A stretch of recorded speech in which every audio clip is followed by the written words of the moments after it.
Welcome to RegTech Live with Clause Match.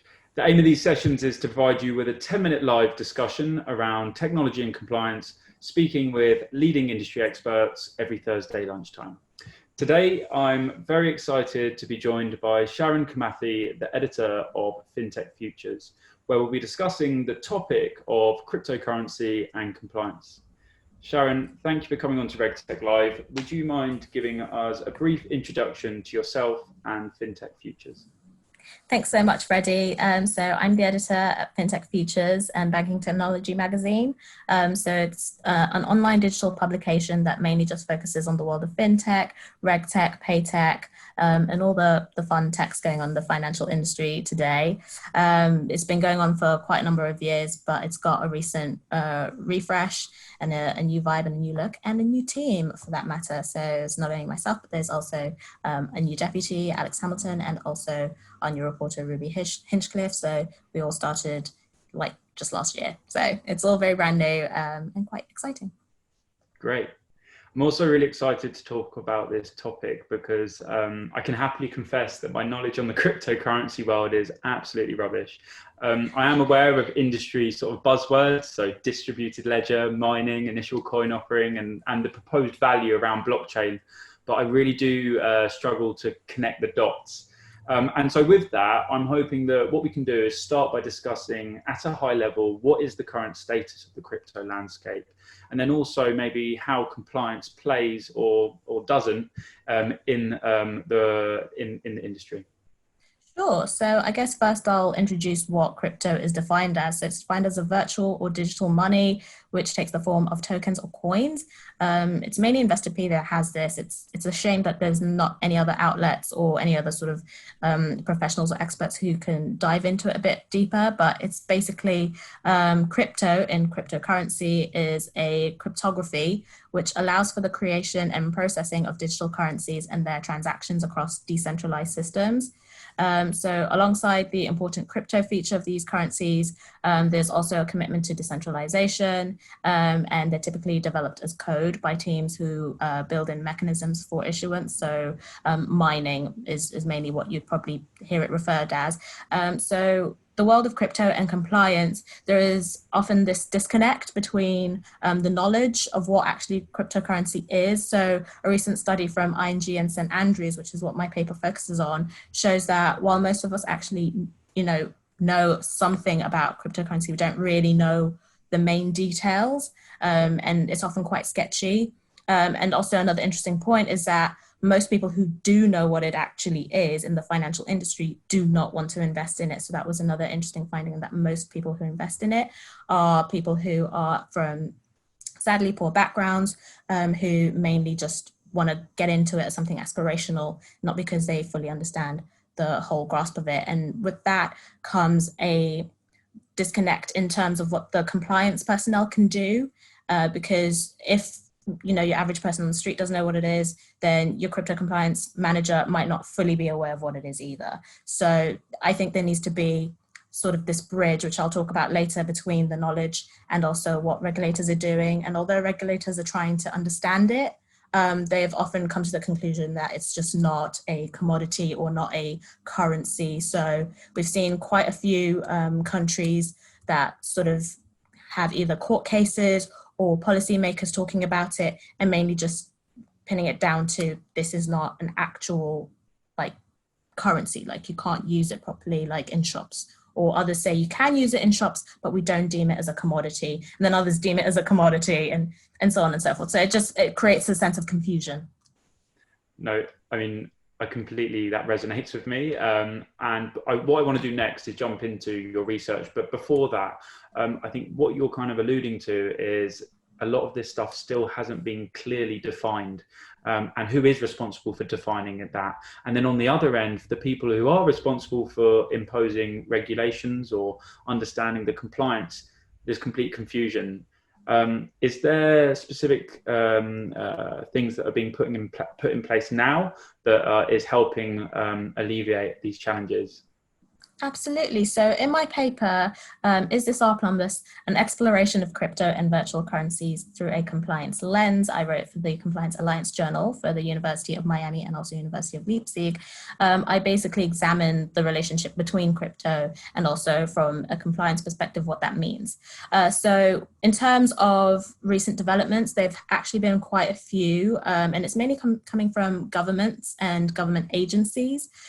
So, for example, China, they recently forged ahead with their digital yen. So, even though it's not crypto specifically, loads of these governments are moving forward with actual central bank digital currencies. So, we'll see a lot of these CBDCs coming forward from Australia, France, even in the UK as well. Recently, Rishi Sunak said that there's a policy in order to look at digital currencies and CBDCs specifically moving forward. So although there are policymakers in this space trying to push for a digital currency, we're not really seeing a lot in terms of the movement of crypto exchanges. So there's this disparate and also disconnected, I guess, draw from regulators as to what it is they should focus on. And when you don't really have a straightforward focus as to where, you know, things are going, whether it's the CBDCs, as I mentioned earlier, or whether it's the crypto exchanges, it makes it a hard space to work in, especially for people who are merely trying to regulate it. So most regulators don't actually have a background in these things, so they're learning too. And I think that's the funny part, is that everyone's sort of in this learning process. And in the paper, I talk about how this might be similar to the global financial crisis. So within, you know, the lead up to 2008, there were quite a few regulators who fully did not understand, you know, your mortgage-backed securities and derivatives. So in that similar vein and that similar respect, you get people in the space who don't know what's going on. And when you don't know what's going on and it's to do with finance, it leads to bad consequences. I also give an example of how some of these crypto coins and exchanges have been done for fraud and, you know, been shown as scams. I actually use the popular reference from another podcast, the Crypto Queen from the BBC, where they were essentially trying to search for this person who created a crypto coin, and it turned out to be a scam. And like many other coins as well, they've also turned to be, you know, either a fraudulent scheme or a Ponzi scheme. So that's another concern as well the regulators have, is not only do you not understand this product, similar to the way derivatives work, but then now you have this element of fraud too. You know, at least with the 2008 crisis, people weren't doing it fraudulently, they were just messing around with something that no one knew. Whereas with this, people are messing around with it because people don't know what it is. And then I just basically unpack the advantages and disadvantages of using these instruments, because there are people in the global south who do rely on it quite a bit, and it's moving forwards there. There's been quite a bit of regulation from India, for example. They've just recently, a couple of weeks ago, put 66 million US dollars into a new digital currency scheme. So that way people from these disparate regions can get involved in it. And also you've seen some movement from Ghana and Kenya and Uganda and all that, trying to get involved. But at the same time, there is this concern about fraud. That's the main big one, is they're still quite risky, high risk, and also lots of leeway in terms of fraud. So there's a lot to unpack there. Yeah, sorry about that. Absolutely fine. So, I mean, it sounds like the industry is definitely running before it's trying to walk. Fact that you drew that comparison to the 2008 financial crisis, you know, I think that's a really great comparison. And you were totally right, though. There was already a framework and regulatory authorities despite them there not being the know-how and running before you walk, there was the people to penalize people and have the oversight to stop things.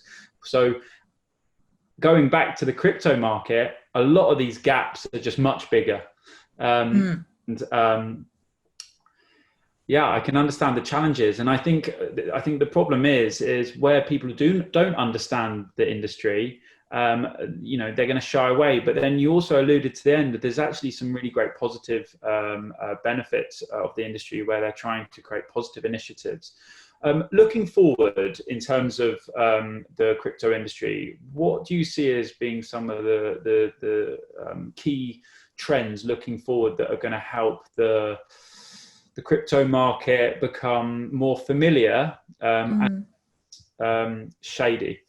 Good point. I think the first one is definitely regulatory involvement. So we are seeing quite a few of these regulators coming forward from Banque de France or the Reserve Bank of Australia, just pretty much all over the world, trying to put in place initiatives to figure out what it is within crypto. So that's one. And then in the same vein, those regulators are also doing two other things, which are top trends. So one is having initiatives to bridge that knowledge gap.